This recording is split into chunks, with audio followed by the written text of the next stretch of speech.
حضرت سیدنا ابراہیم خلیل اللہ اعلیٰ نبی نام علیہ الصلاۃ والسلام کا تذکرہ قرآن مجید نے کئی جگہوں پہ بیان فرمایا ہے۔ نبی پاک صلی اللہ تعالی علیہ وسلم نے ارشاد فرمایا ہے کہ میں ملت ابراہیم پہ ہوں۔ حضرت ابراہیم علیہ الصلاۃ والسلام کے سیرت کو، سوانح کو، ان کی زندگی کے واقعات کو قرآن مجید نے متعدد مقامات پہ بیان کیا ہے۔ انبیاء کرام علیہم السلام 1,24,000 کم و بیش ہوئے، لیکن دین اسلام میں نبی پاک علیہ السلام کی امت میں جو مقام حضرت ابراہیم کا ہے وہ بس انہی کا ہے۔ ان کی زندگی ایک بڑی خوبصورت، بڑی منفرد اور مسلمانوں کے لیے بڑی اسوہ نور دینے والی زندگی ہے۔ نبی پاک صلی اللہ علیہ وسلم نے فرمایا میں اپنے باپ حضرت ابراہیم کی دعا بن کے دنیا میں آیا ہوں۔ اور پھر محبوب پاک سید عالم صلی اللہ تعالی علیہ وسلم نے اپنی امت میں بھی جناب ابراہیم کے طریقے کو جاری رکھا۔ صحابہ نے قربانی کے بارے میں حضور سے پوچھا ما ھذہ الاضحیہ، یا رسول اللہ صلی اللہ علیہ وسلم یہ قربانی کیا ہے؟ تو فرمایا سنت ابیکم ابراہیم، یہ تمہارے باپ حضرت ابراہیم کا طریقہ ہے، یہ تمہارے باپ حضرت، حالانکہ قربانی نبی پاک صلی اللہ علیہ وسلم کا بھی طریقہ ہے، لیکن فرمایا تمہارے باپ حضرت ابراہیم، حضرت ابراہیم کے ذکر کو باقی رکھا۔ اللہم صلی علی محمد وعلی آل محمد کما صلیت علی ابراہیم وعلی آل ابراہیم، ان کے تذکرے کو باقی رکھا دین کے اندر۔ حضرت ابراہیم بڑی امتیازی شان والے نبی ہیں، بڑی امتیازی شان والے۔ رب کریم کا وہ دوست جس نے کوئی چیز بچا کے نہیں رکھی، ہر شے ہی اپنے رب کی بارگاہ میں پیش کر دی۔ چند چیزوں سے انسان کو بڑا پیار ہوتا ہے، گھر اسے بڑا پیارا ہوتا ہے۔ وہ بڑا خوبصورت ہوٹل، 5 سٹار ہوٹل میں رہا، وہ اسلام آباد گیا، کسی سفر پہ گیا تو بڑے اعلیٰ قسم کے اس کو کھانے ملے، بڑی چیزیں ملی، لیکن کبھی دائیں کروٹ کبھی بائیں کروٹ۔ تو ساتھ بیڈ پہ دوست تھا تو اس نے کہا صاحب سو جاؤ، تو اس نے کہا یار جو مزہ اپنے گھر میں سونے کا ہے وہ کسی اور جگہ تھوڑی ہے۔ گھر بڑا پیارا ہوتا ہے، انسان کو لگاؤ ہوتا ہے، جس بے تکلفی سے، سکون سے، آرام سے انسان اپنے گھر میں وقت بتاتا ہے، کہیں اور مشکل ہو جاتا ہے۔ دوسرا، انسان کو اولاد بڑی پیاری ہوتی ہے، بڑی عجیب شے، نہ ہو تب بھی بڑا دکھ ہے، اور ہونے کے بعد بھی اس کی بڑی آزمائشیں، یہ بڑی ایک میٹھی چیز ہے۔ اولاد ایک بڑا عجیب سا میوہ ہے، پتہ نہیں یہ کس انجیکشن کا نام ہے کہ چھاتی پر چڑھ جائے تو اللہ سکون عطا فرما دیتا ہے، پتہ نہیں کس ٹھنڈی دولت کا نام رب کریم نے اولاد رکھا ہے، بڑی پیاری ہوتی ہے اولاد۔ پھر تیسری چیز انسان کی اپنی جان ہے، اور یہ اتنی قیمتی شے ہے کہ اللہ کریم نے فرمایا کہ اگر تیری گردن پہ کوئی آدمی پستول رکھ کے، تلوار تیرے گلے پہ رکھ کے کہے نا کہ رب کا انکار کر دے ورنہ مار دوں گا، تو فرمایا وقتی طور پہ میری ذات کا انکار کر پر جان بچا جا۔ اگر تم مرنے کے قریب ہو گیا ہے اور حرام شے کھائے بغیر تو بچ نہیں سکتا، مر جائے گا، تو فرمایا چل تو اس طرح کر حرام کھا کے جان بچا، پر جان بچانا فرض ہے، ضروری ہے۔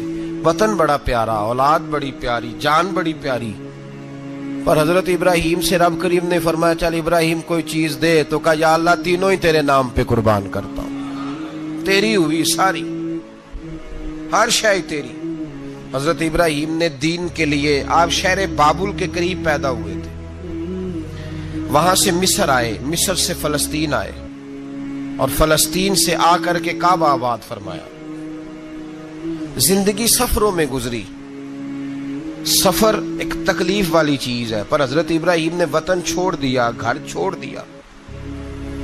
جان بڑی عزیز ہوتی ہے اصل میں نا، جب انسان جد و جہد کرتا ہے نا دین کے لیے تو اس کے رستے میں بڑی چیزیں آتی ہیں، کبھی اولاد، کبھی گھر، کبھی باہر، کبھی حکومتیں، کبھی سیاستیں، کبھی چدراہٹیں، اس کے راستے میں بڑا کچھ آتا ہے اور اسے ہر چیز کو فیس کرنا پڑتا ہے. گھر کے اندر بھی جنگ ہوتی ہے اور گھر کے باہر بھی لڑائی ہوتی ہے. یہ آسان ہے ہی نہیں. ہم تو خیر ہتھیار چھوڑ کے پھینکنے والے لوگ ہیں، ہم بھولے بھالے لوگ ہیں. ہم کہتے ہیں میں نے تو کہا تھا مہندی نہ کرو، پر بیٹے نہیں مانے، بھولے جو ہوئے. اسی طرح حالانکہ اگر وہ بیٹا کہے نا کہ ابا جی لاؤ زندگی میں سارا کچھ میرے نام کرو، تو پھر ہم بھولے نہیں ہوتے اور اس وقت ہم تیز ہوتے ہیں، کہتے ہیں یہ کیسے ہو سکتا ہے، ہاتھ کاٹ کے دے دوں. اس وقت نہیں. دین کے معاملے میں بھولے ہوتے ہیں. بیٹا بد مذہب کے پاس جا رہا ہے تو اس وقت ہم بھولے بھالے ہیں، کوئی عرض نہیں. لیکن اگر وہ اپنی پسند کی شادی کرے ہمیں کراس کر کے، پھر ساتھ ہی ہم تیز ہو جاتے ہیں. تو حضرت ابراہیم نے جب دین کے لیے نکلے تو جد و جہد کی، گھر کے اندر بھی گھر کے باہر بھی. آپ کے والد کا نام طارق ہے، وہ توحید پرست تھے، ایماندار تھے، پرہیزگار تھے. آپ کے چچا کا نام آزر ہے، وہ بت پرست تھے، بت بیچا کرتے تھے. حضرت سیدنا ابراہیم علیہ السلام جب میدان عمل میں نکلے تو حضرت ابراہیم علیہ السلام نے اپنے گھر سے جہاد شروع کیا. لڑنا پڑا. گھر کے اصولوں سے، چچا نے جو رواج بنائے ہوئے تھے اس رواج سے ٹکرائے. فرمایا میں اپنے گھر کے اندر یہ بت پرستی نہیں ہونے دیں گا. چچا کو ایک دفعہ نہیں، بار بار 100 دفعہ سمجھایا. آپ کا چچا بت بنا کے بیچا کرتا تھا. حضرت ابراہیم علیہ السلام تھوڑے بڑے ہوئے تو کہنے لگا کہ چلو میرے ساتھ، تم بھی بت بیچنے ہیں، ہمارا کاروبار ہے. حضرت ابراہیم ساتھ نکلے تو بت پکڑا ہے. گندے پانی کے اندر اس بت کو ڈبوتے ہیں، کہتے ہیں کسی نے خریدنا ہے تو خرید لو، نہ یہ نفع دے سکتا ہے نہ نقصان دے سکتا ہے. جو اپنا آپ نہیں بچا سکتا تمہیں کیا بچائے گا، خریدنا ہے تو خرید لو. چچا کہنے لگا تو کاروبار چمکا رہا ہے کہ تباہ کر رہا ہے. گھر میں بڑے معاملات خراب ہوئے، جھگڑے ہوئے، لیکن حضرت ابراہیم علیہ السلام ایک منٹ کے لیے بھی اپنے گھر کے اندر بھی کمپرومائز کرنے کو تیار. یہ تھوڑا مشکل میں نے پہلو چھیڑ دیا ہے، یہ تھوڑا مشکل پہلو چھیڑ دیا ہے. بڑا سمجھدار آدمی ہے پر بیوی سے پردہ نہیں کرا سکتا. سیانا ہے، پنچایت کا بندہ ہے، جو اس سے آپ کہیں گے وہ بات یہ سنائے گا، لیکن کہتا ہے نہیں جی میں نے کوشش کر لی ہے. کس قسم کی کوشش ہے صاحب، یہ کیسے ہو گیا؟ حضرت ابراہیم علیہ السلام نے گھر کے اندر سے فرمایا نہیں کرنے دوں گا. گھر کے اندر بھی ٹکرائے. فرمایا تم جو بھی ہو، پاش پاش کیا چچا کے اصولوں کو. اور باہر جب نکلے تو صرف علاقے کے چیئرمین سے نہیں ٹکرائے، ایم پی ایم این اے وزیر مشیر سے نہیں ٹکرائے. سپر پاور نمرود دنیا کا واحد حکمران تھا اس وقت، دوسرا کوئی حکمران ہی نہیں تھا. اکیلے حکمران سے جا کر ٹکرائے. کوئی ساتھ فوج نہیں تھی، کوئی ساتھ ان کے طاقت بظاہر دنیا داری کی کوئی نہیں تھی، پر حضرت ابراہیم جا کے ٹکرائے. اور میرے رسول پاک صلی اللہ علیہ وسلم نے سند بیان کی. فرمایا افضل الجہاد کلمۃ الحق عند سلطان الجابر. فرمایا سب سے افضل جہاد یہ ہے کہ تو ظالم بادشاہ کے سامنے کھڑے ہو کے حق بات بیان کر دے. یہ سب سے بڑا جہاد ہے. یہ سب سے افضل الجہاد کلمۃ الحق عند سلطان الجابر، سب سے بڑا جہاد. حضرت ابراہیم کھڑے ہو گئے، سپر پاور سے ٹکرائے. یہاں ہم لوگ حکمتوں کا شکار ہیں، دیکھیں گے، کریں گے، سوچیں گے. اور مولوی صاحب کو ویسے کہتے ہیں آپ پرہیز کریں سیاسی باتوں سے. بھئی اللہ کے ہر نبی نے جا کے وقت کے ظالم حکمران کو لتاڑا ہے، للکارا ہے. یہ تو مشن انبیاء ہے. حضرت سیدنا ابراہیم علیہ السلام نے جو اس کو جا کے کہا کہ تو جھوٹ بولتا ہے، تو جھوٹا ہے، تو خدائی کا دعویٰ کرتا ہے، تو بہت بڑا ظالم ہے. اور قرآن مجید نے اس ساری بات کو بیان فرمایا. حضرت ابراہیم علیہ السلام سے کہنے لگا میں رب ہوں. تو آپ نے فرمایا میرا رب تو وہ ہے جو زندہ کرتا اور مارتا ہے. تو پھر آپ حق بات بیان کریں گے تو اللہ مارے گا کہ بندہ مارے گا؟ کچھ بھی نہیں ہوتا، کیونکہ زندگی موت کس کے ہاتھ میں ہے؟ اللہ کے ہاتھ میں. زندگی موت اللہ، کچھ بھی نہیں ہوتا. انسان صحیح سمت کا تعین کرے اور صحیح چلے. حضرت علی شیر خدا سے کسی نے کہا تھا کہ آپ کے بڑی دشمنی ہے، کوئی محافظ رکھ لیں. آپ فرمانے لگے موت خود بہت بڑی محافظ ہے، وقت سے پہلے آتی ہی نہیں. بڑی محافظ ہے، وقت سے پہلے. علامہ نورانی رحمت اللہ تعالی علیہ کراچی جیسے شہر میں رہا کرتے تھے، جہاں گام گام پہ خطرہ تھا.